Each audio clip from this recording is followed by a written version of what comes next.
Good morning, councillors. Good morning, officers. Good morning to our viewers today. Welcome to Planning and Environment Committee 837. We'll commence the meeting at 9:19. Don't have any attendance or apologies or leaves of absence to deal with today. To the confirmation of the minutes of the previous meeting, to have a committee member happy to move the minutes. Councillor Peter Young, the seconder for the minutes. Councillor Curtis. Take the vote to move the minutes of the previous meeting. All those in favour? Councillor, yep, that's carried unanimous. Item 4, conflict of interest declarations. I have a couple here to go through. We'll start with Councillor Gates in regards to item 6.9. Thank you, Chairman. I wish to declare a declarable conflict of interest regarding receipt of donations from Planet Consulting in 2014 $1,560 and 2015 $1,850. The donations are outside the relevant term. However, a reasonable person may assume there may be a conflict between my personal interest and the public interest due to the donations received 8 and 9 years ago. I wish to participate in the decision and contribute to the wide community interest in the potential extension of quarry operations. Thank you, Councillor Gates. Is there any questions for Councillor Gates before I move a procedural motion? In that case, I'd move a procedural motion that Councillor Donna Gates may participate in the decision despite the councillor's conflict of interest, because the conflict is remote and minor in nature and the public interest is better served in her participating in the decision. I'd like to second that idea. The police are coming to get me. I'm just going to say, the Queensland Youth Crime Crisis. Earlier today you asked us.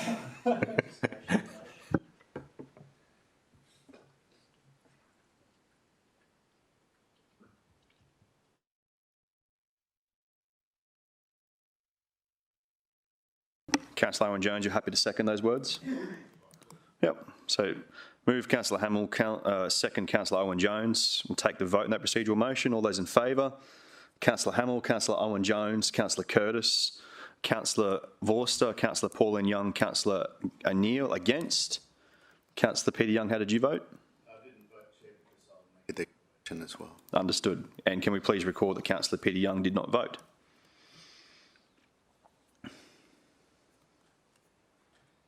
Sorry, can I just see the top of that again? No, not that far. The dollar amounts, thanks. Thank you. I just wanted to be sure the fully refunded was there. Thanks, Chairman. Okay. While we're on this item, Councillor Peter Young, you have a conflict you wish to float? Yes, thanks, Chairman. Sorry, I haven't prepared it in writing. It's for the same item, the Oxenford Quarry decision, and my conflict is that my property is within 1.5 kilometres of the quarry, and I've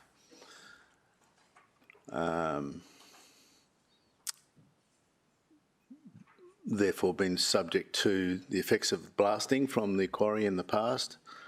I've previously sought the permission of council to participate in meetings, and I'm seeking that now because I believe that my conflict is minor and I'm able to deal with the matter in the broader public interest. Thank you.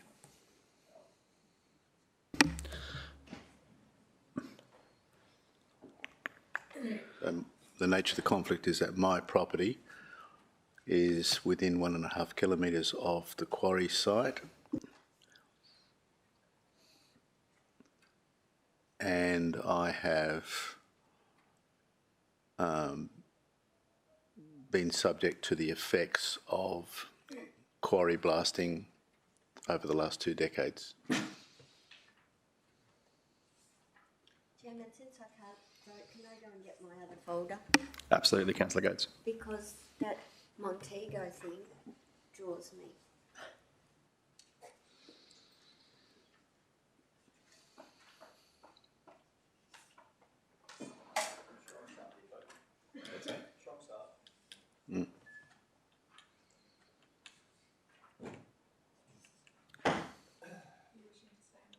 Yes.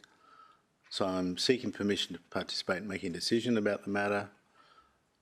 And my reasons are I've previously been granted consent by council for participating in decisions about this particular site.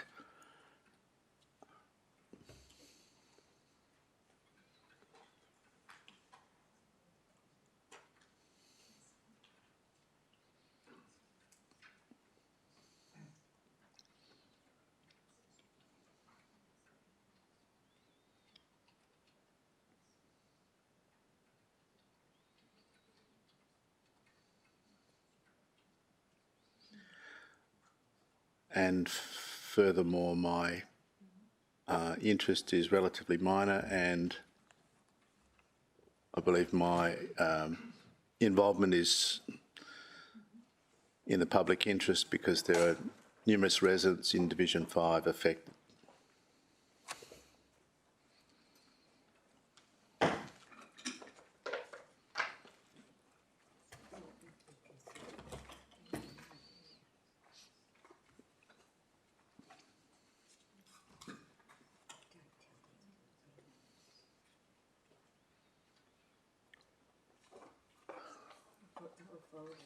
Thanks, Alicia. Thanks, Mr. Secretary. Thanks, Mr. Chairman.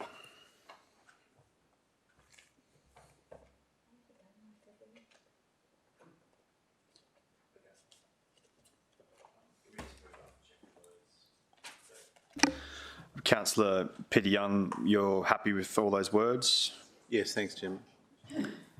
I'm happy to answer questions, of course. I think the only question to ask is, do you maintain an open and persuadable mind on the matter? Absolutely. Very good. So in that case, I'd happily move a procedural motion that, despite his conflict of interest, the councillor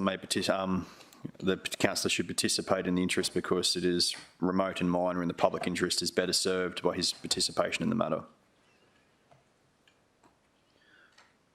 Seconding or? Second. Yep.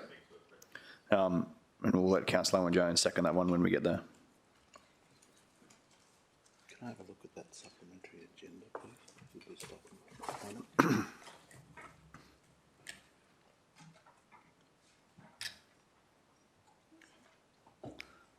So, might just have to tidy those words up a little bit first. So it may participate in the distribution despite the councillor's conflict of interest because the conflict is remote and minor in nature.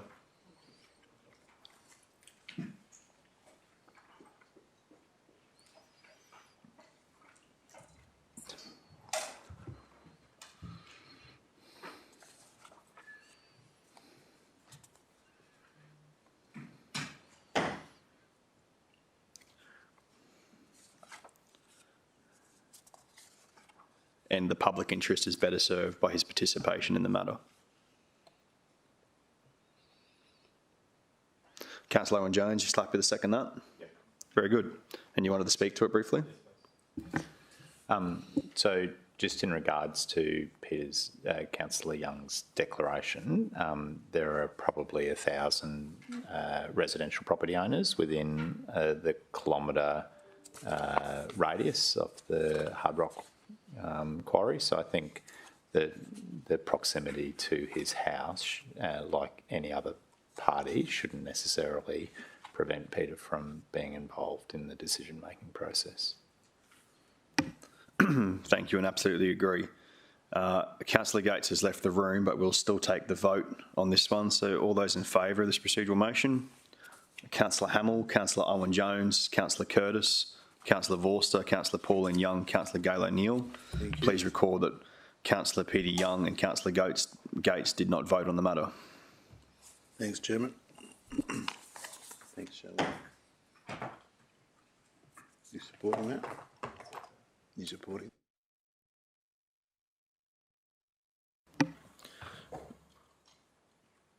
If there's no other declarations in regards to 6.9, I'm going to move to 6.5 for yours, Councillor Pauline Young. Thank you, Chair.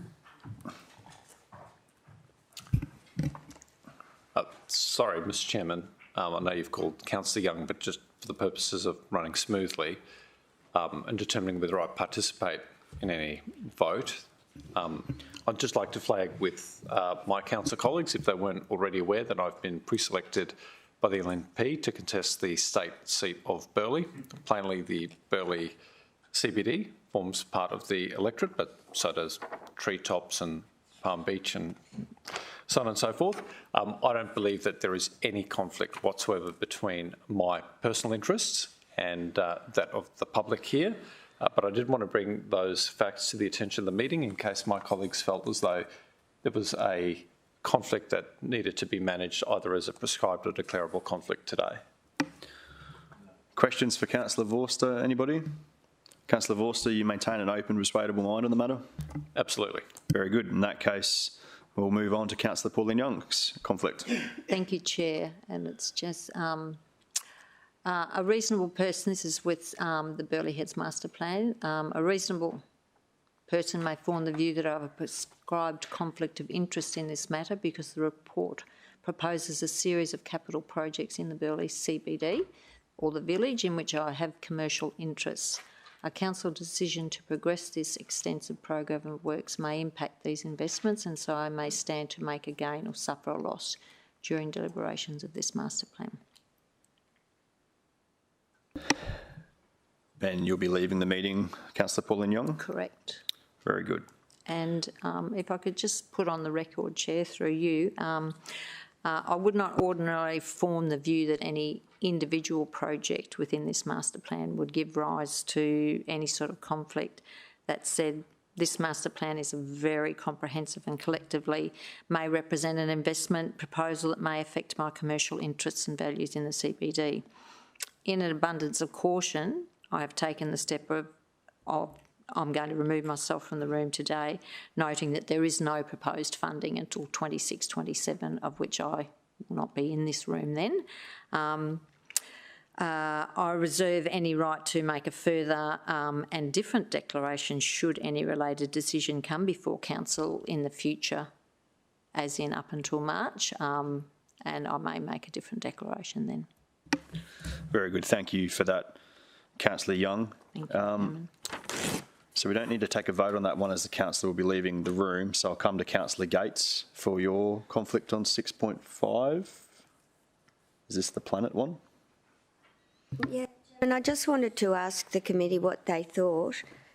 In 2011, I received a donation of $265, I think. Let me find it.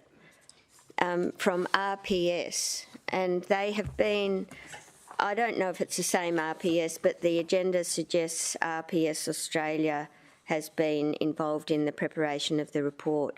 So, oh sorry, it was $675 on the 12th of the 8th, 2011, and I'm happy to make a declaration if the committee feels that I should, but it's not required because it's outside of the relevant term. Councillor colleagues, so Councillor Gates has put it out there. Is there anyone that feels that that amount from over 10 years ago needs to be formally put on the record? And Mr Chairman, I mean, I stand to be corrected, but the body of work has been completed. So I see there no possible nexus between the interests of the donor and Councillor Gates today at all. Tend to agree that would be a very logical and sensible approach to take to it. So if no members have got an issue with it, I think we'll leave it at that. Councillor Gates, if you're happy with that position still? I'm happy, thank you. Okay. So I'll check broadly. Is there any other? Councillor Gates. Just another question, if you don't mind. Regarding item 6.4, it is actually a response to a petition, and I know you have a changed recommendation, but I wanted to test whether a declaration from me is necessary due to the original developer of the site. The sign that is being referred to today is on land that's being handed over to council, and I'll preempt your decision, which is that Councillor Hamill thinks that he should be covering any costs of maintenance through divisional funds. So that's the substance of the report. But I note there is a bond mentioned within the body of the report which needs to be returned to the developer, and I accepted donations from the developer in 2014, 15 and 16 of $1,850. So I'm simply asking the council, in terms of it being a petition response, do I need to make that declaration? Councillors, thoughts? Councillor Vorster. Thank you very much, Mr Chairman.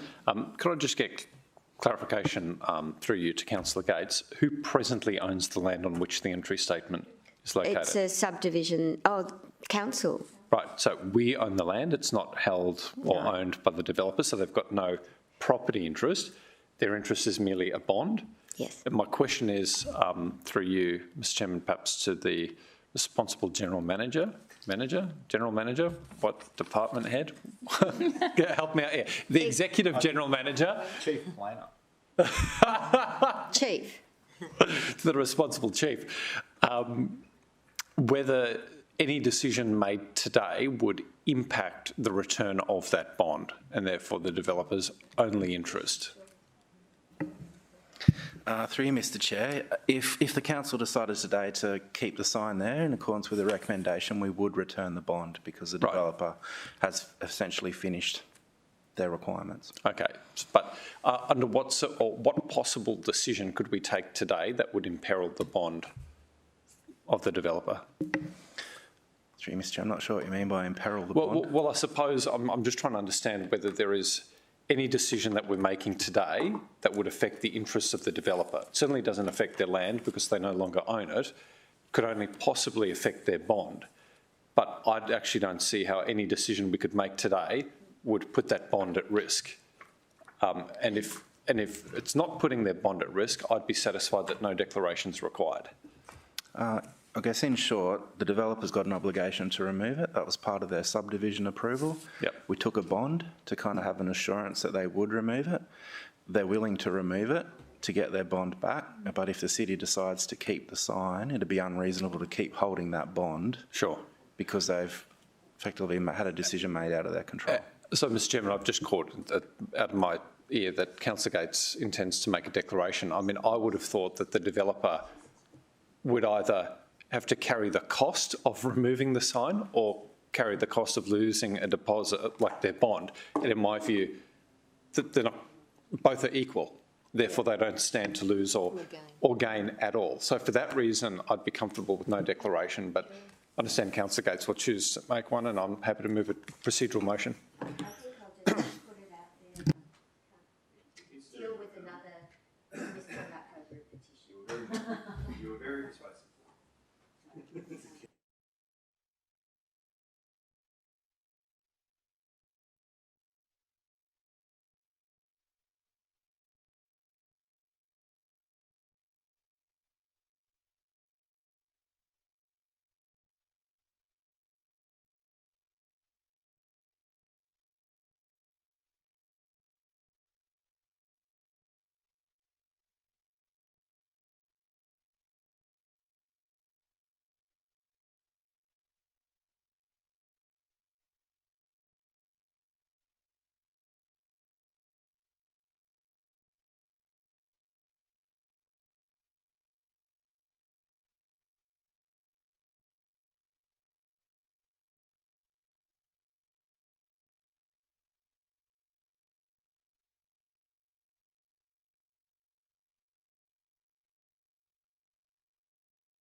Burn some time.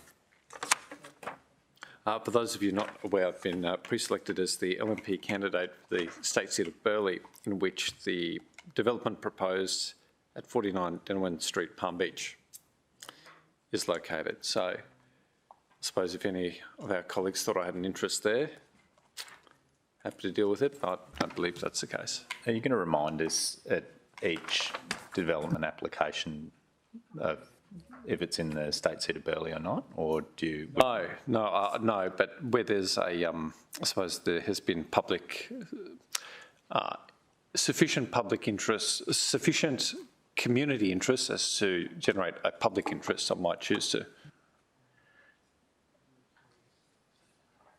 And so if we fast forward, like, I mean, your intent would be to win the state seat of Burleigh, wouldn't it? Yes, otherwise it'd be certifiable, yes. And at that point in time, you're giving us an undertaking that you're going to represent the best interests of Burleigh in the Queensland Parliament, yeah? Yes. Oh, I don't think we need any further declaration. So the interests are aligned. I think so. There you go, I like that. I'm ending this conversation. Councillor Gates, can we just quickly check up and have the amounts and the names on the screen? Included MJW developments. I've only ever received the one donation from Villawood, but I have a feeling that MJW was associated with Villawood, so I've put that up as well. I'm seeking permission to be involved since this is a petition response and there's no real loss or gain likely to the developer about the signage, which is now on council land. Understood. So Councillor Gates has made a conflict declaration in an abundance of caution. Is there any questions for Councillor Gates, or have we fleshed this one out already? Councillor Vorster. I'm happy to move a procedural motion, being that Councillor Gates may participate in the decision despite the councillor's conflict of interest because there is no genuine nexus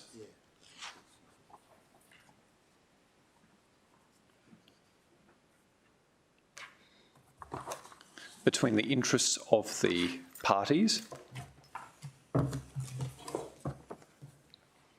and those of Councillor Gates. Full stop. This is because the value of the bond is so insignificant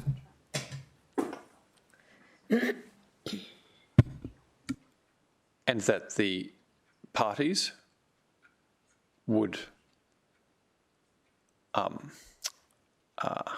otherwise incur costs, which mean any council decision, one way or the other,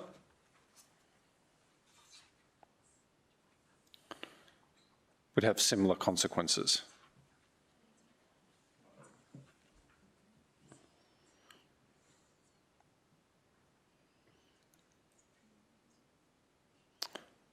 Yep.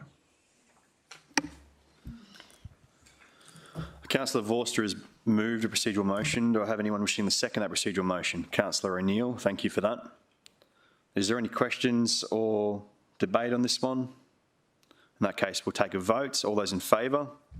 Councillor Hamill, Councillor Owen-Jones, Councillor Curtis, Councillor Peter Young, Councillor Vorster, Councillor Pauline Young and Councillor O'Neill. Please record Councillor Gates did not vote.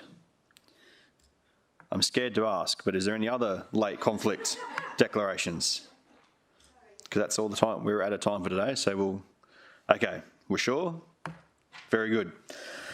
In that case, we'll move on to discussing starred items and things we're unstarring. I've had a request from Councillor McDonald to unstar 6.1. 6.2 is currently unstarred. Is there interest in that item? Mr. Chairman, it is a fantastic report, but also chilling.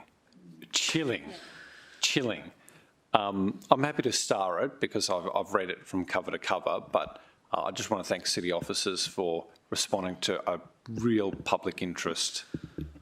Yeah. So can I see other committee members, is there interest in this item of a presentation or questions to be asked?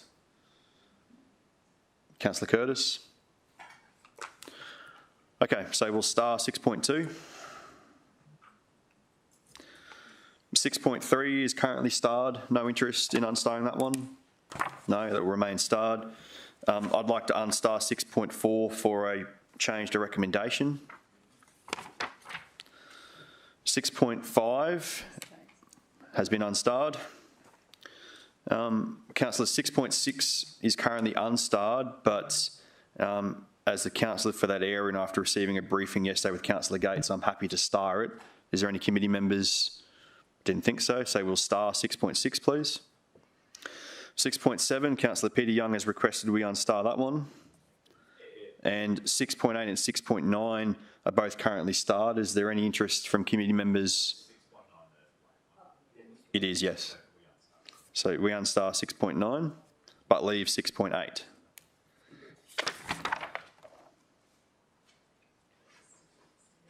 Okay. 2, 3, 6 and 8.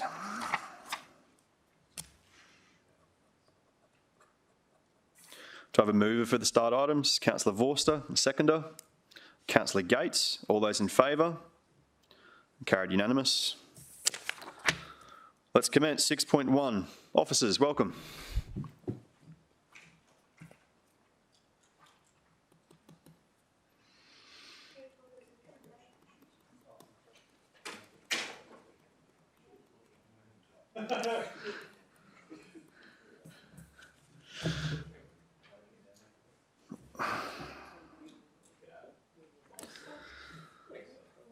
We welcome Roger, Adam and Scott. If we're ready, we'll kick off with the presentation. All right, good morning, councillors. I'm Scott, and today I'm here to present item 6.1, which is for a material change of use for a dual occupancy at 49 Denowin Street, Palm Beach. The proposed dual occupancy is located on a corner lot with dual frontage within the low-density residential zone and would otherwise be code accessible. However, has triggered impact assessment due to the proposed density, which is 275.5 square metres for each dwelling, an alternative to the 400 square metres needed to achieve code assessment. The dual occupancy will include 2 separated dwellings fronting different streets. Both include 2 levels, have 4 bedrooms and a maximum height of 9 metres. Each dwelling will include individual carports, providing space for 2 cars each, and therefore compliant with the car parking rate of the city plan. The subject site is located on the corner of Tahiti Avenue and Denowin Street. It has a total area of 551 square metres. The top street photo shows the existing site's presentation to Tahiti Avenue, and the bottom photo shows the existing presentation to Denowin Street.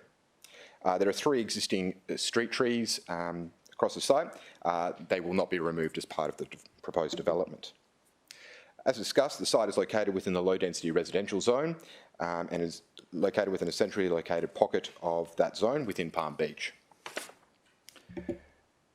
Councillors, one of the tests for dual occupancy within the low-density residential zone is that there is a concentration of this type of development limited to gentle scattering throughout the local area. And as can be seen on the slide, there's only 7 dual occupancies exist through this local area, and therefore the addition of the proposed development will still maintain a gentle scattering effect and maintain a place of low intensity. The ground level of the proposed development can be seen on the screen. It'll include the carports addressing Tahiti Avenue and Denowin Street, the living areas and outdoor recreation areas. Each dwelling has a pool and deck area. Perimeter landscaping is located around nearly the entirety of the site, with extensive landscaping located at the front, including canopy trees addressing Tahiti Avenue and Denowin Street. The front perimeter landscaping and grass frontage can be easily seen and contributed to the streetscape through the angulated transparent fence, which allows the landscaping to soften the built form and provide a feeling of openness to the street. The upper levels include all 4 bedrooms, amenities and additional living areas, and along with the balcony planter boxes, the entire roofs of the carports include landscaping. Not only does this landscaping serve to soften the elevated areas of the proposed development, but through its inclusion and the planning with the ground level, the total area of landscaping proposed is 232 square metres, which is considerable for a site of 551 square metres. Councillors, as a side note and a correction and apology to the report, the assessment against provision A of PO2 on page 188 claimed that the extent of landscaping is greater than 50%. However, in preparing for today, it was realised that that's obviously inaccurate, as 232 square metres represents 42% of the site. But nevertheless, there's still an excellent and considerable level of landscaping, achieving a generous landscaped outcome. Yep. Including the garden roof towards Yes. that landscaping? Correct. Okay. All right, thank you. All Perspectives of the development can be seen on the screen with the side interface shown at the top and the street perspective shown at the bottom there. The upper level has been set back from the lower level at most points to achieve a reduced floor plate. This results in a site cover of 40% of the upper level, which is 10% less than the acceptable outcome and 14.9% less than the proposed ground level.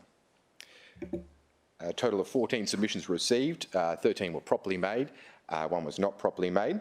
All objectives of development, objectives are seen on the screen there. Submitters map, the location of the submitters is shown through this map with the subject site represented by the star. Only 9 locations are shown as multiple submissions were received from the same addresses, or some of the same addresses. Councillors, city officers recommend the approval of the development as a dual occupancy on a corner lot is an envisioned outcome within the low density residential zone, provided there's a gentle scattering of these development types and the intensity of the built form is managed to an acceptable level. As demonstrated through the assessment of the application in the report in today's presentation, there's a low concentration throughout the local area and through the proposed setbacks, design and landscaping, the development does not dominate the street, delivering an outcome that achieves a feeling of openness positioned between a generous landscape setting.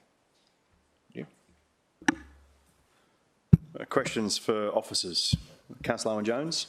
On the slide that showed the gentle scattering through the area, I think it showed 7 stars. Yes. Are you aware of what the per dwelling size of those lots might be? Not all those individuals. No, I couldn't give you a run through of all those square metres, but my understanding is that they're just slightly less than the proposed development. I had Councillor Vorster for a question, then Councillor Gates. Thank you very much, Mr Chairman. Sorry to keep coming back to this rooftop garden proposal. So we have benchmarks around level of landscaping or open. Well, site cover is the... Site cover, right. Correct. So do the carports contribute towards the site cover? Through the chair, yes, they do. Okay. Yes, they contribute to that site cover. Okay. So let me ask, other than for pure aesthetic reasons, are there any planning reasons why the proponent has proposed gardens atop the rooftop on the carport? Well, it would be to balance that site cover and provide a softening effect, but it would be for aesthetic reasons as well, as you put, to deliver a positive streetscape outcome. Yeah, sorry. So, and I apologise, it was a very early start this morning. So when I asked the earlier question about whether the carport contributed towards the site cover, what I was really asking is, does the carport contribute towards the size of the building for the purposes of determining the building footprint over the site? Or does the carport contribute towards the open landscaped area? Well, it's doing both because it's both got landscaped and it does form part of that site cover. So the landscaping has been included to offset that. Right. So site cover is measured in terms of a percentage. Correct. Right. Yes. So we take 54.9% for this site. So yeah. So to get a percentage, we take some figure and we divide it by another. Now the other would be what, 273 square metres roughly. Well, that's the area of landscaping. That's the total volume of landscaping. Okay. So what's the total area of the site? It's 551 square metres. So 551 square metres. Okay. And the figure on the top? The figure of the to get to the percentage, right? So we're taking some figure and we're dividing it by 551 to calculate the site cover. Yes. Okay. So what's the numerator? The numerator of site cover or of landscaping. So the site cover is a percentage. The total essentially the GFA of that building. It would be I don't know the exact figure, but it would be around 290. I guess what I can't quite understand is, so site cover is measured as a percentage, yes, which means we take the building footprint, right, and we divide it by the total area of the site. Yes. Okay. I just want to get clarity whether the carport is contributing towards the building footprint. So we take the habitable area plus the carport, we add those together and we divide that by the total area of the site to get to a percentage. Can you clarify, please? Through you, Mr. Chair, in some planning regimes, we calculate the maximum site cover versus the permeable surface, and that will give you 100%. If you had 50% site cover, you'd have 50% permeable surface. Landscaping is not the same as a permeable surface. The construction of our city plan doesn't require us to reach 100% target when calculating site cover and landscaping. Landscaping is complementary to the development form. Most multiple dwelling units, as you know, have raised podiums, and to achieve or achieve a good landscaping outcome, they have podium planter beds, raised cascading requirements. The Magnolia development on Gold Coast Highway that has the cascading vines hanging down, that is landscaping, that's calculated as landscaping. So it's not correct to try to use 100% calculation for site cover or landscaping. That's not required. The AO and the PO don't require that. So what Scott's saying is that there's generous landscaping, can be on the top of a carport, it could be even higher up. You still get a landscape benefit by the cascading. It can still be seen from a human element, from the street, landscaping from that carport roof. And I suppose what I'm trying to understand, and I appreciate that and I accept it, I accept everything that you're saying, but when you get a landscaping benefit, does that have the effect of reducing the site coverage? In other words, does it affect the numerator when we calculate what the site coverage is, or is it just something notional that we can hold in balance? Through you, Mr. Chair, it's not a numerical approach, Councillor Vorster. It's more the aesthetics of the building. Scott had to assess this under the planning, the relevant POs, and a lot of those are about aesthetics and character and amenity. That's what Scott focused on in terms of the landscaping, not necessarily reaching this numerical 100%. Yeah, sure. Okay, so just for clarity, so I'm making an informed decision. So when we've calculated site cover, we've looked at the full, the footprint for the habitable area, together with 100% of the carport area. Yes. And we've added those two together to calculate site cover, but we've ameliorated, so we've tempered our decision and assessment based on the generous landscaping on top. Okay, great. So my only other question to do with the gardens on top of the roof. I have along Cheltenham Drive, a number of terrace homes who have these generous planter boxes constructed on the road, which are totally inaccessible to the owner of the terrace home and create quite a visual eyesore to the many tens of thousands of people who drive down Cheltenham Drive.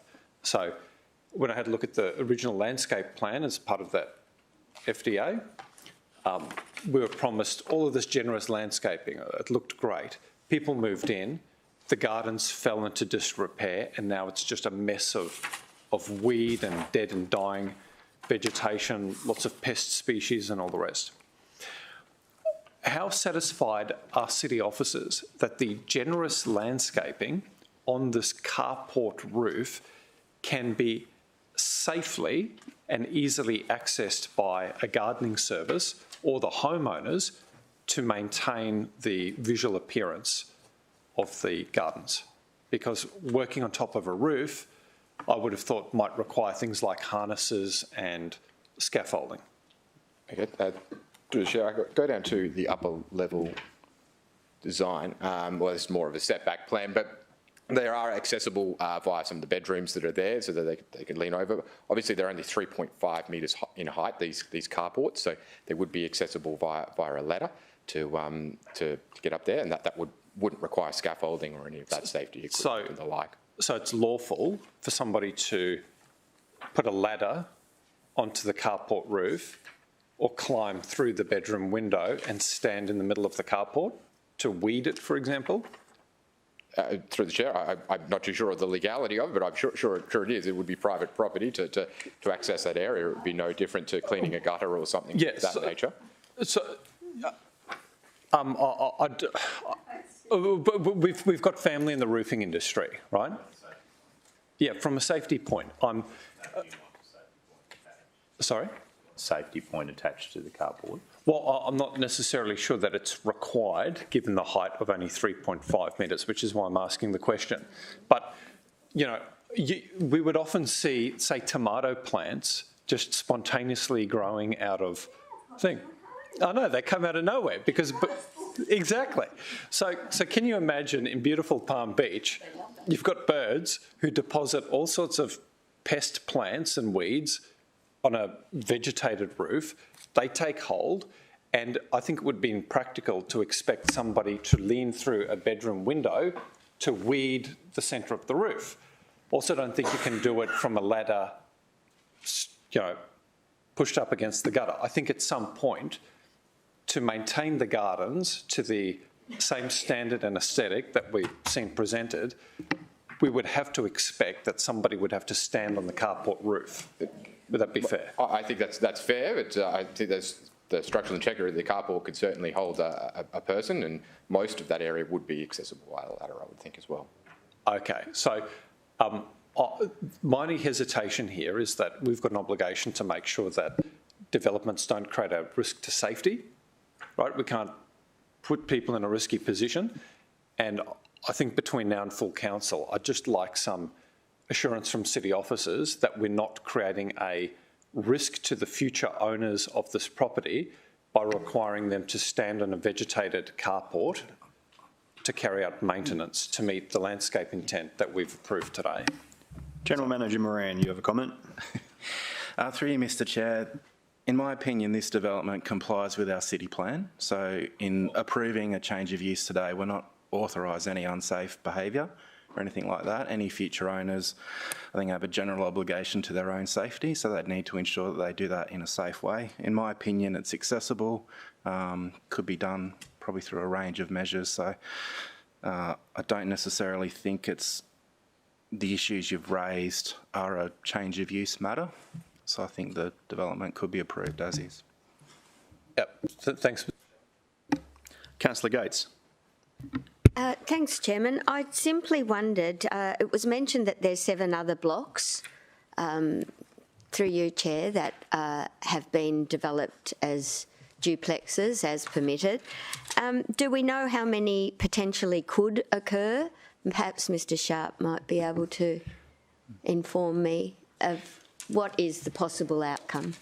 Through you, Mr Chair, in relation to the residential catchment that Scott had on the screen a little while ago, we've actually looked at every dual frontage or corner lot, and a maximum of 16% of sites within that residential catchment are capable of having a dual lot.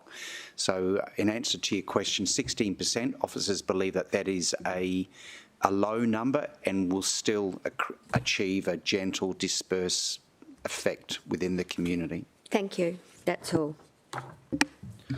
Other questions for officers, councillors? Councillor McDonald. Thank you, Mr Chair.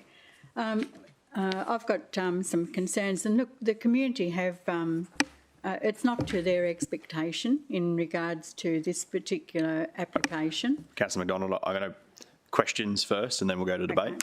Okay. All right. With the, on the adjoining 47 Denowin, property next door, they're going to have 2 pools on their side boundary. These 2 units are 4 bedrooms each, and there'll be 2 pools adjoining that household. So what is being done to make sure that there's some sort of sound issues addressed? Yes, through the chair, we did receive a submission from that neighbouring property around the pool pumps. We do have conditions that address the screening of the pool pumps, but any noise is regulated under the Environmental Protection Act. So it would be through that act, which is separate from a DA consideration. Thank you, Mr Chair, because I'm sure that none of us would like two pools on our side boundary, especially when you've got two households with 4 bedrooms. Do you have some more questions, Councillor McDonald? Not just at the present, thank you. Councillor Gates? It's not a question. I'm happy to move the item. Very good. So moved by Councillor Gates, seconded Councillor Owen-Jones. Councillor Gates to open. Thanks, Chairman. I appreciate Councillor McDonald having concern about the pools, but I don't think that, given the fact that there's been measures taken in regard to the pool pump, I think that satisfies any problem there. I had a quick look through this one. The setbacks are compliant, the landscaping's compliant. Mr Sharp's told us that only 16% of the blocks within this particular area can be developed as dual occupancy, which gives the general scattering effect that's intended from our planning scheme. The landscaping, in my view, looks like it's going to really provide a good aesthetic for the development, and everything else. It's an attractive building.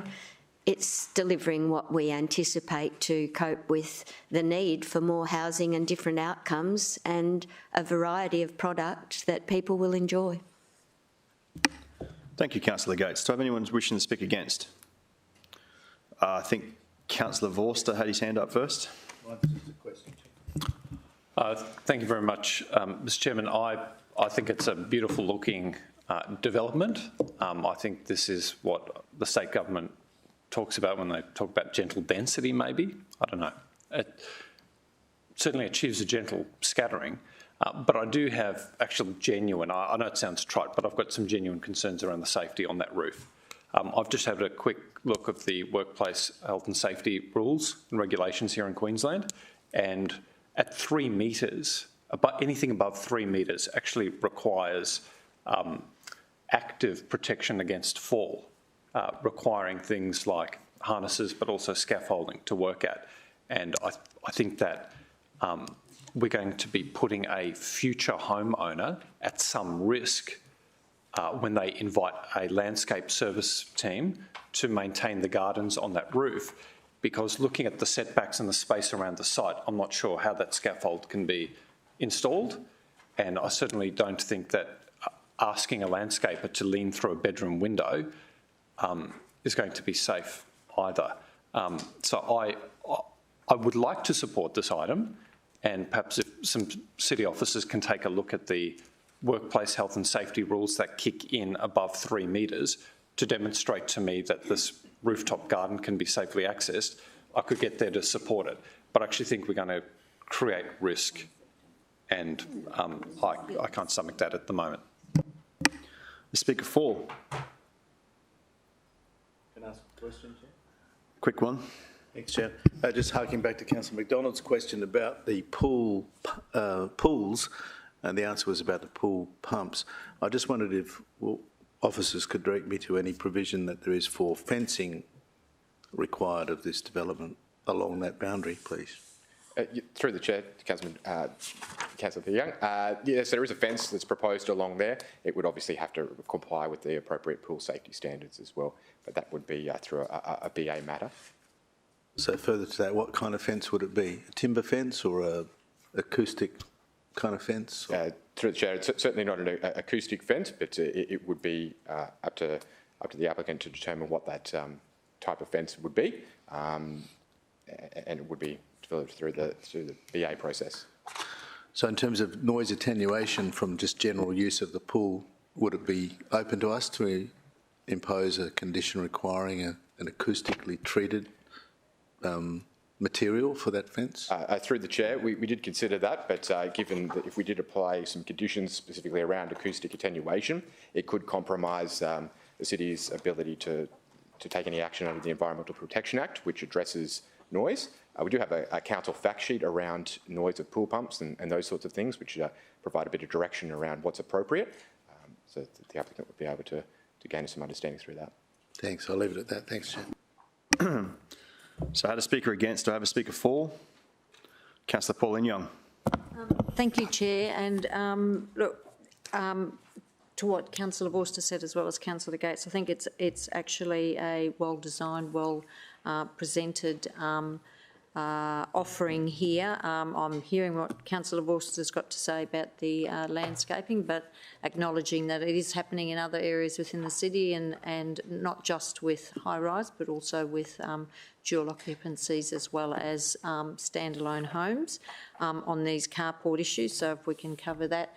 It's also with that 16% within that area, it's providing that gentle scattering, but it's also giving future residents the opportunity to become part of the Palm Beach community and to become part of the suburb that it is. And we've always quite often look at multi-dwelling offerings coming from Palm Beach through the committee, but it's nice to see that this is providing a variety of accommodation within the area, that not only are we looking at maintaining the amenity there, judging by the map that you've showed us today, this has occurred gently in other areas. So it's a moving with the future and moving with the idea that we've got a lot of people moving into the city, and this is going to provide the opportunity to families to live in Palm Beach and to enjoy the offering there. So I'm very supportive of it. Thank you. The speaker against, Councillor McDonald. Thank you, Mr Chair. There have been 13 submissions plus one in objecting to this, so there's community concern out there, and I think, and it's not only in Palm Beach, it's all over the city in regards to our town plan, which is 800 square metres, and this is down to 551 square metres, which makes each particular block 275 square metres. This is the main objection to for the community, and I say it's not only the Palm Beach community, it's all over the city. So when I did ask the officers, you know, how far do we go in reducing the 800 square metres down? I mean, this is down, you know, 125 square metres per block. Just how far do we go? You know, under the town plan it says 800 square metres. How far do we go before we say, no, we're not going to accept any applications? Point of order, Chairman. The 800 square metres only applies to a code-accessible application, and Councillor McDonald knows that this is impact because of the size, so that's why it opened it to submissions from the community. It doesn't mean you can't have it. It just has a higher level of scrutiny because it's not a code-accessible application. Mr Chair, this is a low-density residential zone, and if you have a look on page 176, there are a number of blocks along there that can be converted into dual living. The same as this particular application. And along Tahiti Avenue, it's all of those streets, as in Denowin Street, and all those little streets, they're very narrow. In fact, if you get two cars on each side, there's only enough room for one car to pass. Tahiti Avenue is a very busy street. It's very dangerous. There's been a number of accidents along there. In fact, we've got a smiley face along there at the present time.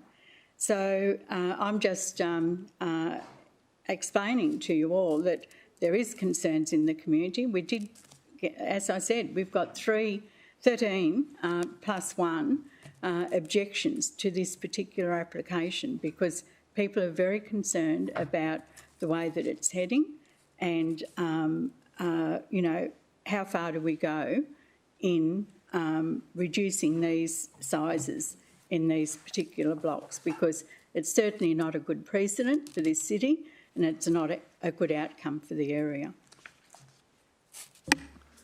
Thank you for your contribution, Councillor McDonald. Councillor Gates, to close. I'll be very quick, Chairman. I don't think it's a precedent. I think looked at these in other locations, and they do provide an alternative type of accommodation for people, and clearly there's a demand for it. As I mentioned in my opening, it complies with everything that we had hoped for, except the lot size for code assessment. Impact assessment means it has a higher level of scrutiny by the officers and allows the community to comment. 13 submissions is quite small in my experience in terms of something being proposed. And I would like to, before I finally stop speaking, just congratulate Scott on his presentation today, which was really excellent. Thank you. Thank you. So closed. We'll take the vote. All those in favour? Against? Abstaining? Yeah, thanks, Mr Chairman. I did abstain because the question I was going to ask, but now we've taken the vote, it's been dealt with. But would city officers, and through you, would city officers form the view that it would be unreasonable to, at full council, for example, amend the conditions of approval to require, as Councillor Owen-Jones suggested, some anchorage points on the carport so that those working at height at 3.5 metres have the option to work safely? It's just 2 anchorage points, it's not handrails or anything. So that'll be taken on notice and you can come back to committee members outside the committee. Okay, so Councillor Vorster, are you looking to abstain on this or would you like me? Okay, so everyone was for, Councillor Vorster abstained, so that is moved. Carried. Carried, sorry. All right. Thank you, officers. Thank you. 6.4. Fine. 6.4, councillors, I pulled this one out because I'd like to change the recommendation. There was a little bit of discussion.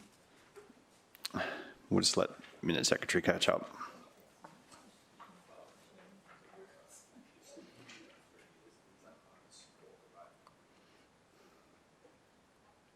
Okay, so councillors, item 6.4, as a bit of discussion before, is in regards to a sign of development known as Montego Hills up in Kingsholm in Division 1.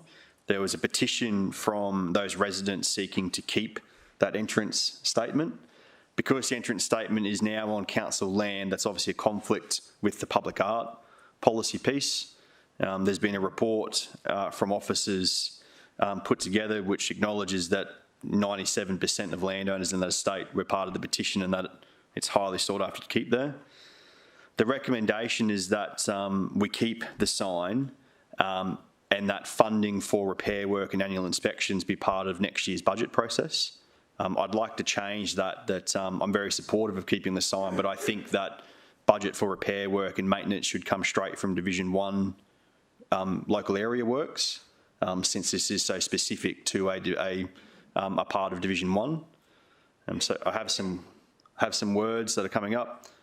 So I would move those words. Sorry, before you move those words, Mr Chairman, I understand that the Local Government Act requires council within the resolution to document the reasons why it's in the public interest to support an outcome that's in conflict with prevailing policy. So I just heard your talk about how this is not congruent with our public art policy. So you might want to give some mind to expanding your recommendation to include those reasons so that it might be lawful. I'm simply changing the officer recommendation, so I'll take it that officers have considered that and the recommendation had that in there. Well, I think we had an example last round where we had some different advice from an officer recommendation. It might be something as simple as you saying it's in the public interest to deliver this because it is a significant community asset that lifts, you know, whatever. But so that's all mentioned in the report, Mick, but is there a need for that to be in the recommendation to your understanding? Through you, Mr Chair, I wasn't aware of that local government requirement that Councillor Vorster just mentioned, but from the officer's perspective, I guess there was a range of issues here to consider, and I guess part of that, there was a lot of, 97% of that estate wanted the sign, so in our view that was kind of that public interest part of the equation.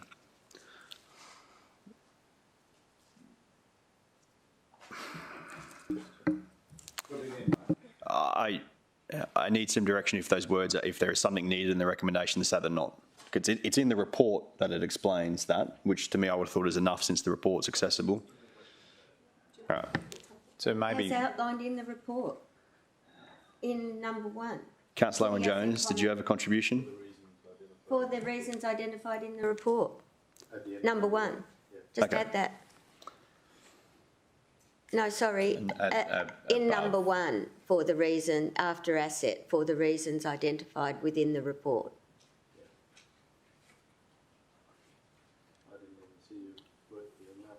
And maybe our Chief General Counsel could provide advice between now and council. That's No, fine. no, just within the body of the report, not in number 1. Paralysis. Sorry, I meant in that number 1. That's right. I'd say accepted as the city asset in the public interest for the reasons as identified in the report. I think then you're covered. But what would I know? In the public interest after asset. Do you give us an undertaking to fix that up as well? What, the sign? No, that bit of the legislation. When you are the local government minister. Despite the suggestions. Second, Mark. Okay, so I'm just trying to get some traction with the local I'm government happy with those minister words. idea. Councillor Gates has seconded all those questions. Councillor Peter Young. Thanks, Chair. Just wanted to confirm the ownership of this particular site. Don't think it's addressed in the report. The ownership of the land or the sign? The land. The land is council land. It is. So he was dedicated as part of the development. Thanks, Chair. Yep. Councillor Curtis, question? Yeah, just while we're fleshing out this change recommendation, I just wanted to bring to the discussion the point that I've got in my division a community, not a body corporate, a community that have come together in order to strike a contract agreement with council to go above and beyond what council would normally provide. I don't think that this would be an option to introduce for this community because they've already bought in and that wasn't already a condition of the sale. But perhaps to protect ourselves from the precedence part of this, which is mentioned throughout the report, we could make a recommendation that future developments that include a statement piece that is likely to be adopted by that community is something that they wanted to keep, that they would need to introduce something like what is on Sovereign Island, where they have their own company that is then responsible to go above and beyond. Councillor Curtis, I think you'll find that probably since this development and a few others like it, there has been a change in where we allow these kind of entry statements now. So when we know it's going to end up on land to be dedicated to council, we really don't allow it anymore. Take your point, but I think we've got position on that now. Councillor Owen-Jones. So would it be your intention that your office is going to be writing to the lead petitioner in regards to the advice? I'm happy to, or officers are right to the petitioner. So what I was going to suggest is that in that correspondence, maybe we at least reference the fact that the replacement value of the entry statement in 2023 is estimated to be some $100,000, and the likelihood of it being replaced at its end of life is actually very slim. You know, so.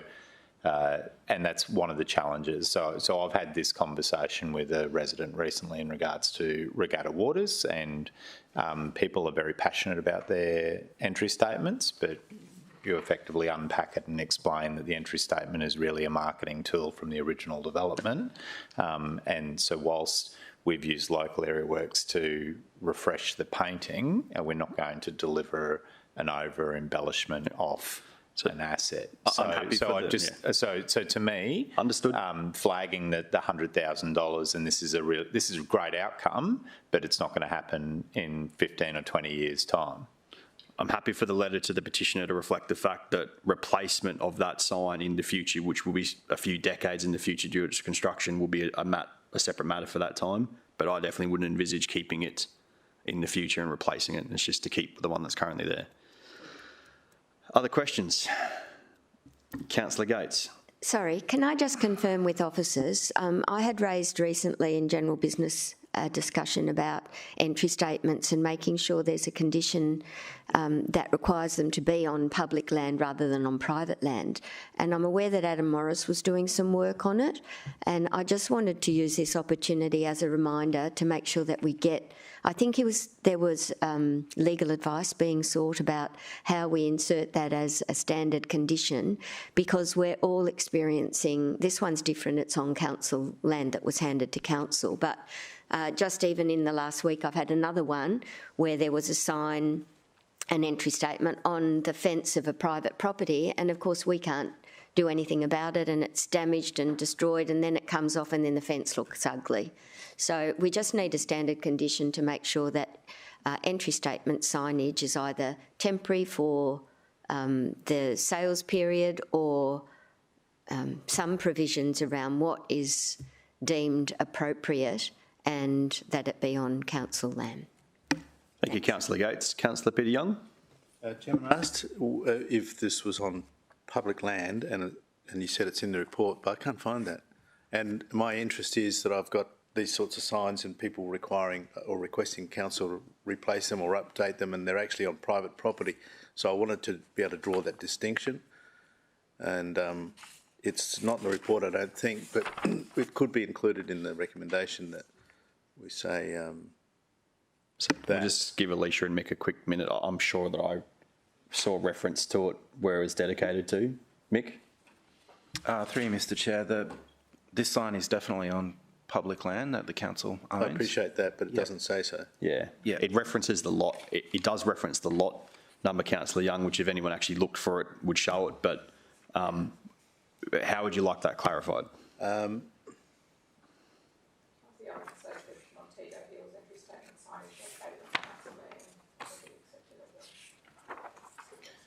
That'd be great. Thanks, Chairman. Okay. Don't mind. Look at us all wordsmithing together. Isn't this fun? All here to help. Okay. Any further questions or comments? Is there room on the lot adjacent to it for another pickleball court? Take the vote. Take that as an entry. Okay. We're going to take a vote. All in favour? Carried. Thank you. Great. Very good. 6.5, Burleigh Heads Place Making Plan. Councillor Pauline Young, enjoy your coffee break. We welcome officers.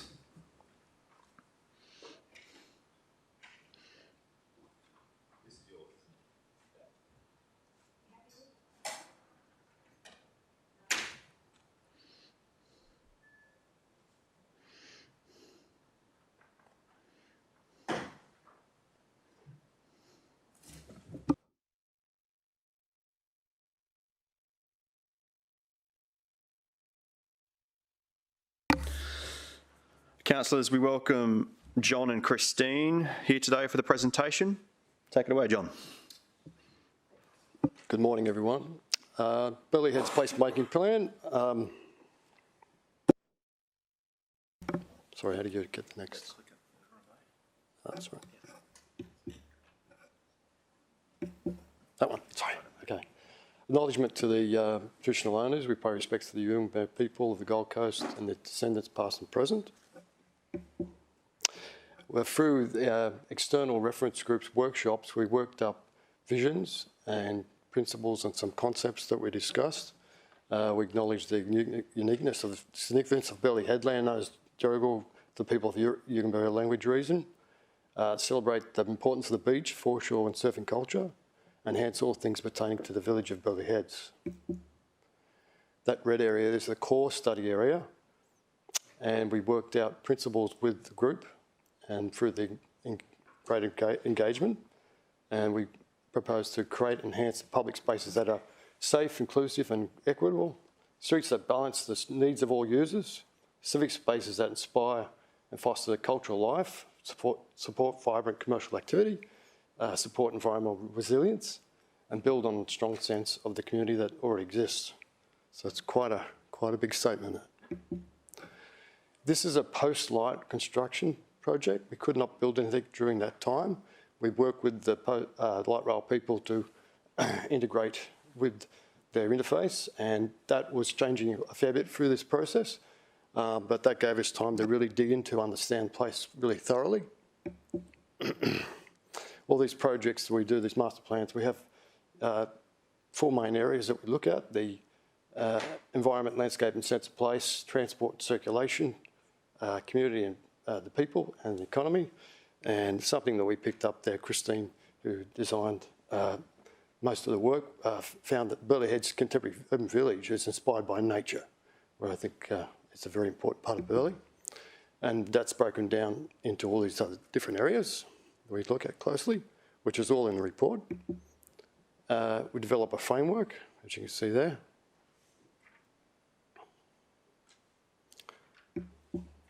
And an overall placemaking plan. We work with parks, look at their works, and other sections of council, transport and traffic, safety, lighting, all the aspects that you can imagine. It's a huge amount of work. So the legend there with all those different projects. There's the core business centre concept plan. We found great opportunities in Burleigh. Parking came up very strong, and we'll probably talk about that today. But people down there really want better placemaking, better walking environments. Shade is big. We appreciate the parking issues. Memorial Parks, well, there's lovely parks on the Gold Coast, and we interface with the light rail works there. West Street's a very complicated intersection. We've done a lot of work with the transport planners to work out a better solution there. There's a lot of feedback we got about the dangers and the complexities and the inefficiencies of that intersection. Very car dominated. This is the Gold Coast Highway, West Street. The idea of potentially we could even increase the size of the Clary Francis Park and create that section there as more of a plaza space. And it changes the psychology of making it a little more pedestrian with the street printing and things like that we've used before, which slows vehicles down. And it makes it more of a people place. And there's just some ideas in there that Christine put there. That's a plan of it. You can still get access and the delivery of services and goods. That's a little deck outside of West Street there. I think one of the Cat Tart is using that at the moment, and they pay for it, I'm assuming. You see how a little bit of a placemaking is like homemaking in public space, and you see that just by doing a little bit of nice things there, you can make it look so much nicer and safer, because the rails and that are quite dangerous in terms of like kids could fall out of it, so that makes it safer as well. James Street was a hot topic.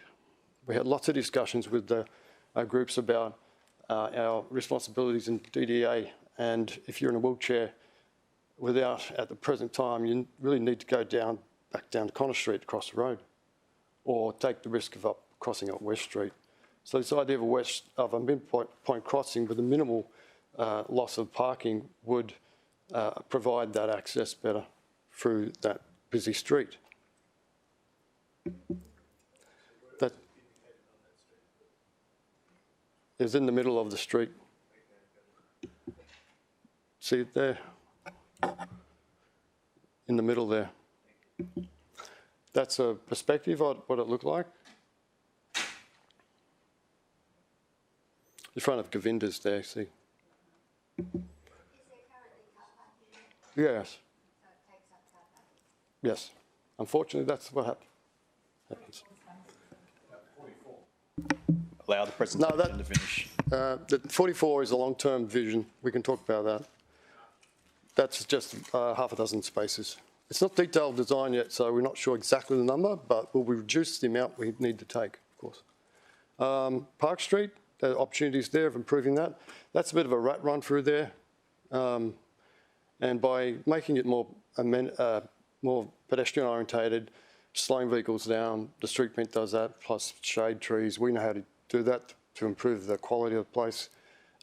This is the sort of things we want. There's a lot of cars moving through Burleigh Centre, and maybe back in the old days that was all right, but these days there's a lot more cars around on the streets, as we all know. So we're always balancing those needs. The connection through Gordon Jean Duncan Car Park was an opportunity that's privately owned. I believe the owners are actually looking at doing something there, a mural on the wall, improving the safety through there. It's very dark at the back. There's collection points of bins that need to be improved. We've highlighted all those things. There's some great elements of history that could be implemented. We're actually at the moment putting some murals. We've put murals down at Griffith Street, Coolangatta, and that was done through local artists. So it's a great opportunity. The community down there love those things. It turns an ugly blank wall into something nice. These are different examples around the place. Looking at Justin's Lane back in the COVID times, they asked us to consider what could be done in Justin's Lane. The blue areas are privately owned, the orange is council. We would have to do a very extensive placemaking type of thing to talk to all the owners down there. Some of the owners already are really interested in some of those ideas. We know that people use it as a car park again, but you know, there's other places around the world and in Australia which they've used these grungy places and turned them into something really nice, and people make a living out of it. At Connor Street, there's opportunities there, even though it's a nice street, there's opportunity to put more trees in there, for instance, and improve the footpaths. Albie Adams car park, there's opportunities there. That's under light rail. So we've talked to light rail about our ideas there, but we'll wait, as I say, post light rail to maybe do some nice seating or some lighting to improve the space. There was a really lovely opportunity there to improve the connection across that car park there to the beach that Christine's put in. A cultural natural heritage trail was brought up as an idea because of all the beautiful history there, and there's opportunities all the way along there. I believe the parks are actually looking at an Indigenous sculpture up the top at the moment. The community are really strong about that idea. There's some landscaping that we get in subtropical Queensland, which always look lovely. Thank you. Councillors, questions for officers? Councillor Vorster. Thank you very much, Mr. Chairman. Just a few questions. My first is around timing, and we've heard a lot in the report about this being a post-light rail undertaking. Now, my sense is that traders are very weary about the construction upheaval during the light rail construction, and I just wonder why it's not possible to be working more closely with the light rail delivery partner to try and carry out as much work as possible concurrently with the construction of the light rail, so that businesses that have been battered by the light rail construction don't have to put up with a second tranche of upheaval when we're, you know, potentially removing car parks and building new infrastructure. Through the chair. Yes, that point was discussed in our external meetings. I believe that contractually we can't be doing any works at the same time with the light rail. I believe that's the case. And with our short-term projects, there'll be soft things like street prints, landscaping, no big changes with car parking. The actual midlight crossing is midterm, and the light rail, I believe, 25, 26. So, you know, we're talking, you know, 5 years onto that. It's a fair way down the track with anything like that. Okay, so you're suggesting... And lighting is another, sorry, Councillor, and lighting down in Burleigh is another opportunity, particularly in parks areas, to improve the lighting and make that safer. So there's things like that that we can do and to improve things without great disruption to the already, you know, painful place they've gone through with their construction down there with the light rail. Sure. So did we... I appreciate we might have looked at the contract, but there are often variations to contract. Just as a matter of principle, say there were no provisions in the contract that made it difficult for us to carry out some of these projects, would it be ideal to be carrying out as much as possible during the construction of the light rail through the CBD? Or is it City Office's view that it's best to let the tram roll on through and then take a breath to see what's appropriate and not? Through you, Mr Chair, Councillor Vorster, if we can take that on notice before Council and just run our eyes over the contracts. Certainly appreciate where you're coming from, and as less disruption as possible to the businesses would be better. Sure. I'll just make a comment on that. Thanks, Mr Chair. In my discussions with the officers, I did ask them to approach light rail stage 3 to see, because it's creating such an issue with all of those businesses along the Gold Coast Highway, if whilst they're doing works there, that they also do the footpath treatment along the Gold Coast Highway while they've got everything, dug up along there, because it is going to have major impacts on all of those businesses. So if light rail stage 3 could carry that out at their cost, that would go a long way to addressing some of those issues for the businesses along the Gold Coast Highway. I don't know if there's been anything more. I think we might leave that with Alicia with the on-notice question and see where we can make improvements possibly. Back to you, Councillor Vorster. Thank you very much, Mr Chairman. Yes, so I think the takeaway from that first question is that acknowledging there's no money on the table from the city, it occurs to me that we need to limit disruption as far as possible. So for me, I've a little bit of an issue with the recommendation because it talks too much about post-light rail, whereas I think there's an opportunity to perhaps run some of these things concurrently. My second question relates to car parking. Now, we have learnt that there are up to or around 500 car parks that may be lost along the light rail stage 3 corridor as a consequence of the tram coming to Burleigh. The city has resolved to investigate opportunities to deliver more off-street car parking within the corridor. So we've resolved to do that. But what was interesting to me is that one of the clearest opportunities to deliver more car parking, which would be through the redevelopment of Alex Black car park, hasn't been addressed at all in the master plan. Can I get a sense of any feedback officers may have received from the business community and the community at large on the issue of car parking and the preparedness for the community to accept, say, a multi-level car park at that site? Through the Chair, we've had lots of discussions with the opportunities around our Alex Black car park and the potential of it being developed. I believe the cost of doing that is one of the biggest problems with going anywhere for the future at this point in time. But I still believe that what I've heard is on the table as an idea. But it's something that we did talk a lot with different parts of the council about. And obviously the community is concerned about parking, that's for sure. And they're going for a major development at the moment with light rail, and I appreciate all that. Also, we have comments from the community about, for instance, mauling James Street. We don't agree with doing that sort of thing, but there are all the parking comments weren't all negative. There's a lot of positive things in the parking comments, and I've studied and analysed all those things. That's great, but I just want to zero in on Alex Black car park. So if you wouldn't mind taking us back to the slide where you had all those little pink dots showing us elements of the master plan.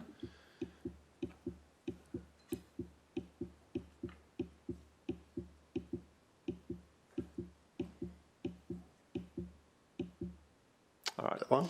So is there so I see the closest dot is 6B to the car park. So what project is 6B? 6B. So we're going to have a pedestrian crossing, include car parking bays for electric vehicle charging and a passenger set down next to rank or combined with taxi rank. So,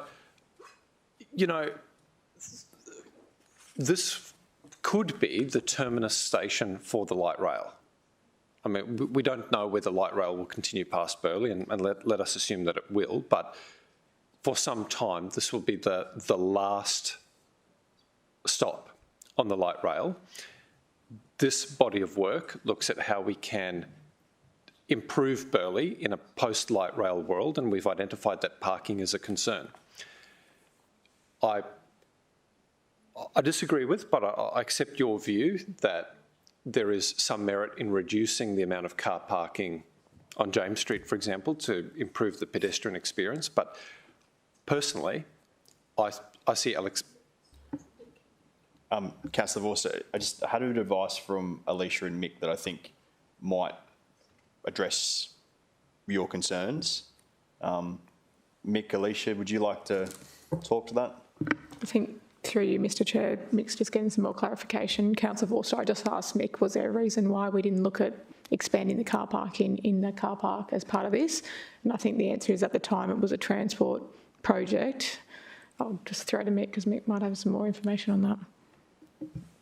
Yeah, we'd really have to take it on notice, I'm sorry, but that was my understanding, that it was, you know, a significant project. This placemaking plan wasn't really going to commit council to spending any money on that project, so. Yeah, it's just that we've got a council resolution that predates the presentation of this report that is to look at off-street, increasing off-street car parking, and one of the opportunities identified is the redevelopment of Alex Black car park during those discussions. Mm-hmm. So I suppose my question is, why is it not there? And to the extent that it's not, I actually think that that needs to be addressed in the recommendation, because I think the moment you start talking about reducing already limited car parking, we need to demonstrate to the community that we are looking at other options, and the glaring option really is Alex Black. So I just want to flag that.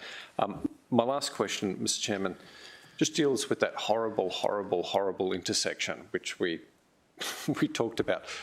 Could I just get a better understanding of what's proposed at that intersection to deal with the safety and traffic management issues?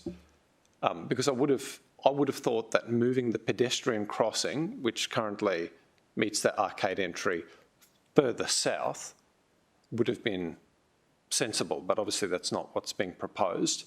Can you just walk me through how that intersection might change? Through Mr Chair, that crossing is moved further south. Okay, so can I see the new location? A DDA ramp there, you see. And so there's a central spot in that park to rest, you know, like to, you know, at the moment it is just one fleet go across there. We've seen people sort of stuck in the middle with cars flying past them. So there is a refuge spot in the middle of that you can see there, and also it's been moved south and there's a disabled ramp. Through you, Mr Chairman, to Councillor McDonald, how much further south is that pedestrian crossing? And because if it is further south, to my recollection, it's quite marginal. Do you think there's an opportunity to bring it even further south? Through you, Mr Chair, with that whole intersection there, starting up at the traffic lights and turning into to the left, there's no left-hand turn now that was there before. That pedestrian crossing has been shifted back a little way, but I did ask the officers to investigate a turn left down further, you know, down past the pedestrian crossing there, because anyone who's used that intersection, it's a very dangerous intersection, coming out, going into James Street, trying to turn left, and the whole, to me, I don't feel, and I'm not an engineer, but as a road user, what has been planned there, I don't think it's going to solve the issue. So I think, just to reiterate John's point before, it's just a concept plan at this stage. We're not at detailed design.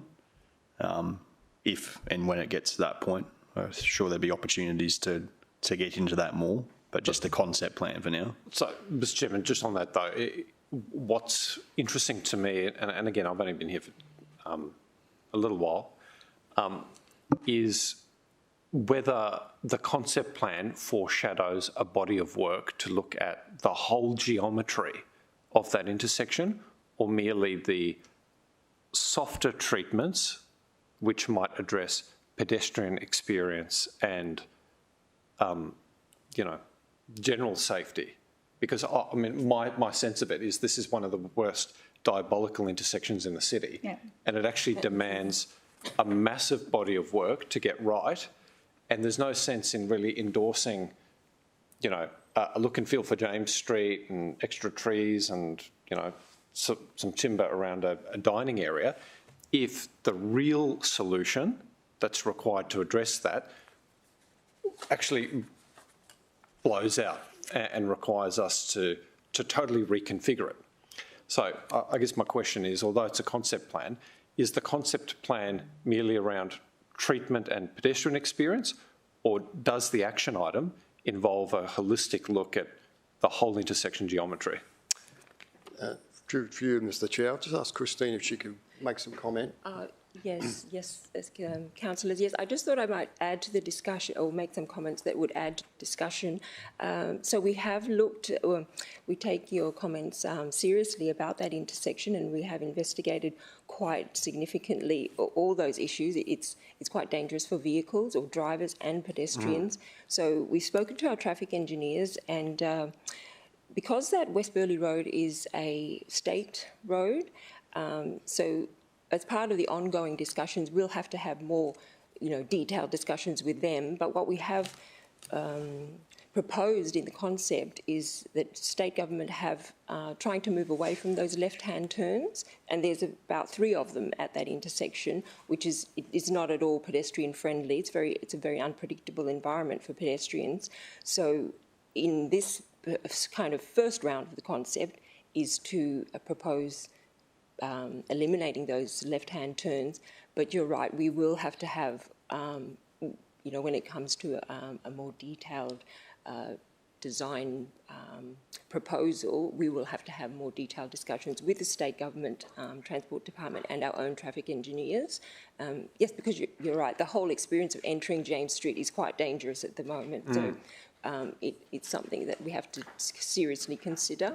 Yeah, and just finally, Mr Chairman, just to round out that whole discussion, do we have words in the plan that talk of working with the state government to maybe not specifically referencing the state government, but the fact that it is a state road, we definitely will there will be major stakeholders that we have to liaise with.